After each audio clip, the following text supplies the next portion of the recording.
الحمدللہ والصلاۃ والسلام علی رسول اللہ۔ نبی کریم صلی اللہ علیہ وسلم نے 7 ایسے اعمال، 7 ایسی چیزوں کا ذکر فرمایا کہ انسان قبر میں پڑا ہوتا ہے، لیکن اس کے باوجود اس کے مرنے کے بعد بھی اس کے نامہ اعمال میں اجر زیادہ ہوتا رہتا ہے، ثواب اس کو ملتا رہتا ہے۔ نبی کریم صلی اللہ علیہ وسلم نے فرمایا من علم علما، کہ جو بندہ کسی کو علم سکھا دے، جو کسی کو دین کی بات سکھا دے، جو کسی کو نیکی کی بات سکھا دے، اسی طرح آپ صلی اللہ علیہ وسلم نے فرمایا لوگوں کی پانی کی ضروریات کو پورا کرنا، مثلا نہر چلا دی، کنواں کھدوا دیا، پانی کا بندوبست کر دیا، لوگ اس سے پانی پیتے رہیں گے، اس کے مرنے کے بعد بھی اس کو ثواب ملتا رہے گا۔ اسی طرح نبی کریم صلی اللہ علیہ وسلم نے فرمایا کہ جو بندہ شجر کاری کر دیتا ہے، درخت لگا دیتا ہے، یا اللہ کی عبادت کے لیے مسجد تعمیر کر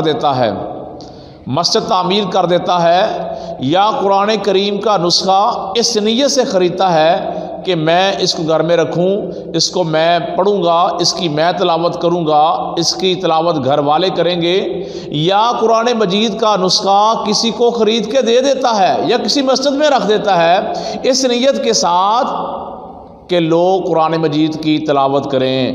تو لوگ قرآن مجید پڑھتے رہیں گے، تلاوت کرتے رہیں گے، یہ بندہ اگر دنیا سے چلا بھی گیا ہے تو اس کو قبر کے اندر ثواب ملتا رہے گا۔ اسی طرح پیارے پیغمبر علیہ الصلوۃ والسلام نے فرمایا اپنی اولاد کی تربیت درست کر کے گیا ہے، اپنی اولاد کی تربیت اچھی کرتا ہے،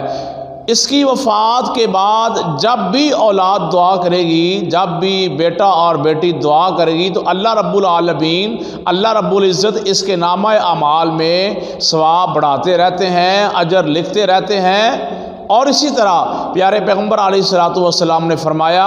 اولاد کی دعا کی وجہ سے بھی اللہ رب العالمین اس کے درجات کو بلند فرما دیتا ہے۔